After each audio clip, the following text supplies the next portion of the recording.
Hello readers, it's Sasha, and today I'm going to be doing another book tag.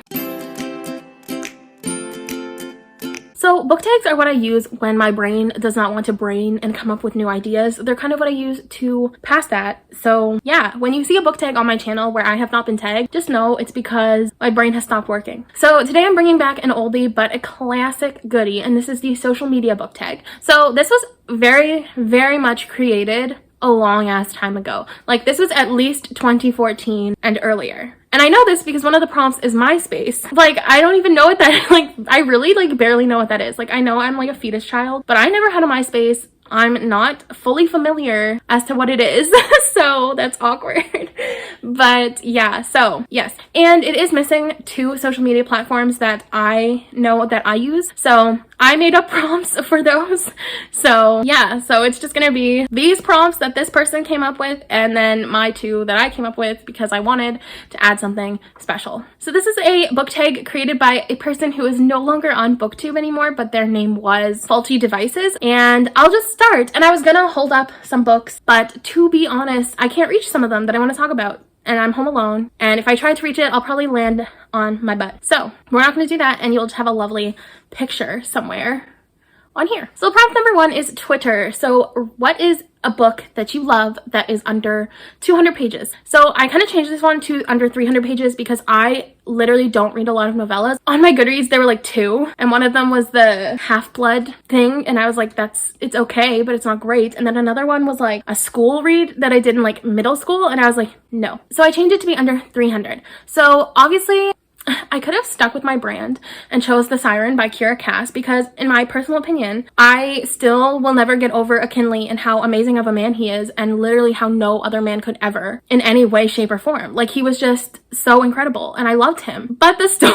itself is just not great. For me, it was spectacular. But like, I feel like if I chose that one, I would be really neglecting some hard-hitting, under 300 pages books. So I ended up going with The Grief Keeper by Alexandra Villasante, and this is about a girl and her younger sister who are traveling across the border, and they get caught and they get put into a detention center, and then they escape the detention center only to end up being a part of these scientific experiments. And the girl who is doing that, the older sister, ends up falling in love with the person who she is experimenting on. Like, she has to hold that girl's grief, and she ends up falling in love with that girl. So we have some sapphic, we have some representation, we have some sapphic. Like, we have just, I love it. I loved it so much. It was so good. I did not know that it was under 300 pages because I got it on the Libby app, and on that, every single page is counted as a page. So even though it's like a half page in regular pages, how many times can I say page? I don't know. So yeah, it was like 500 and some pages on the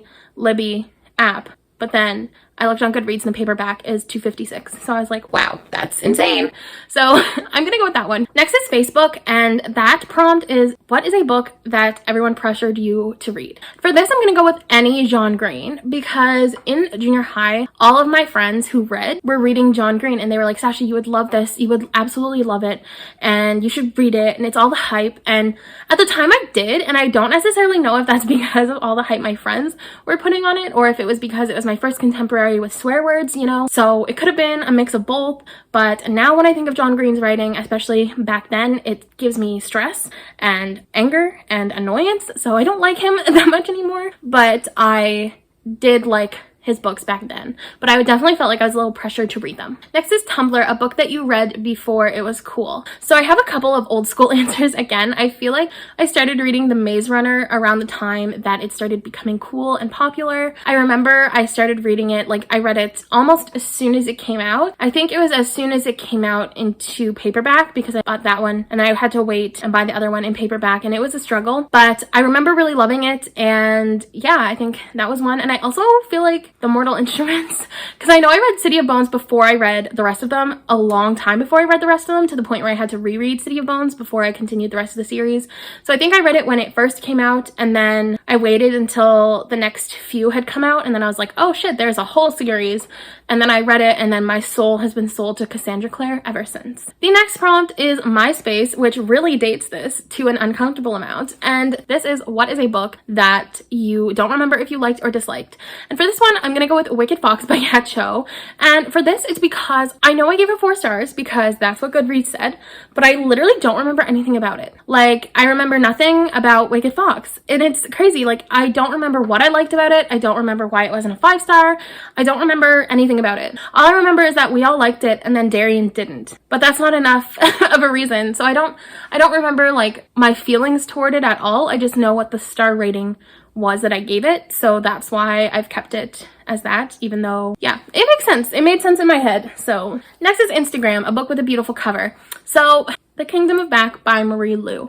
I will literally never get over how beautiful this cover is. You could not tell me any other cover is more beautiful. Well, you could, like, you can, but you'd be wrong, and that's okay. You know, I support your unpopular and wrong opinions, but no, I absolutely love that cover. I think it's beautiful and stunning, and not only did it encapsulate exactly what the book was, I feel like, it also was just so beautiful, and it captured people's attention. Like, it captured my attention right away. And it wasn't only because of Marie Lu being the author, it was because the book legitimately sounded really cool. It's so beautiful. I'm never getting rid of it. The book itself was okay. Like, it was really, really good. I guess it wasn't just okay. Like, it was really a great story.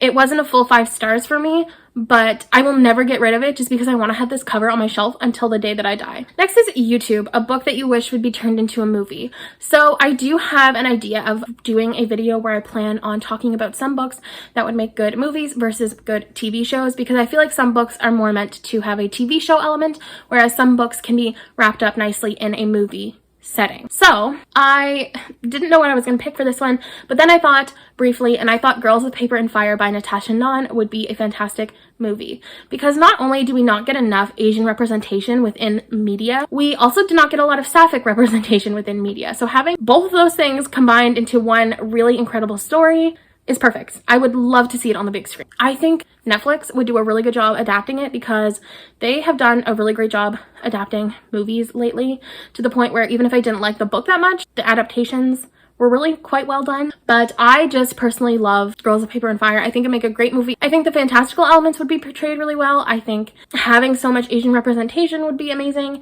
And I would be blown away to have that as a movie. I think it'd be an amazing movie.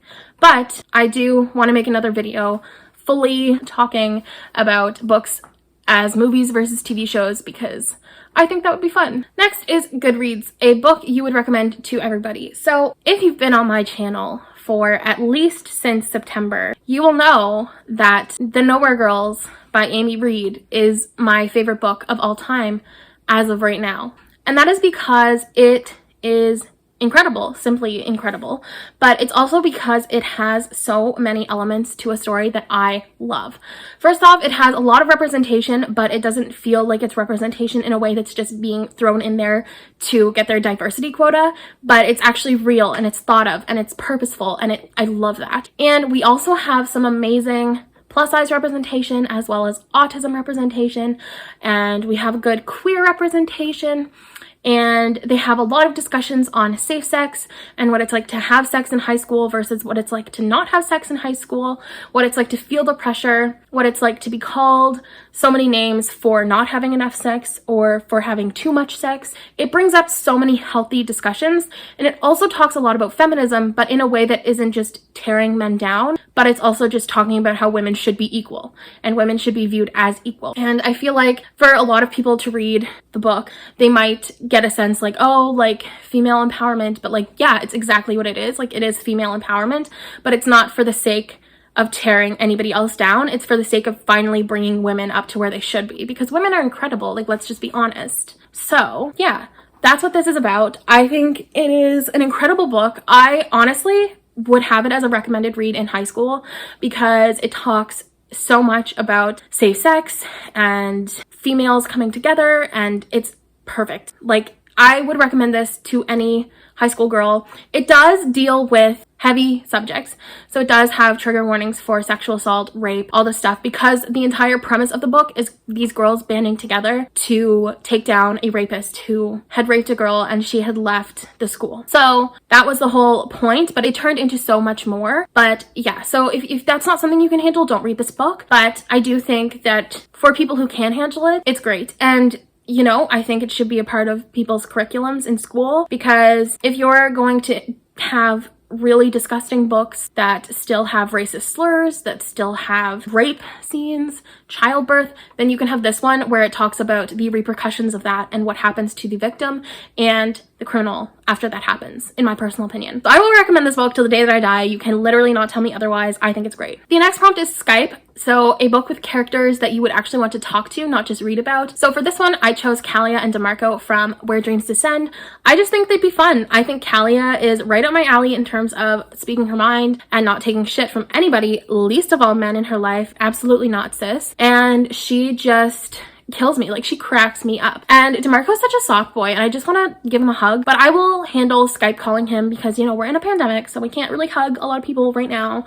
But I think he is a bean and I would die for him. And that might be dramatic, but that's just where I'm at. Now we have the two that I made up because I didn't want this tag to end because it was very, very short and I talk quickly-ish. So yes, the first one that I made up was Snapchat, and this is a book that was pretty on the inside but ugly on the outside. So I chose the last 3 books in the Throne of Glass series by Sarah J Maas. I personally think the covers are beautiful. I think they look amazing together. The inside of the covers was just not it for me.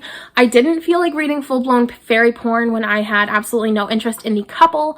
Like, if I had investment in the couple, maybe the straight smut wouldn't have mattered, but I hated them so much. So I was just like, this is pointless to me. And yeah, I feel like the series was entirely too long.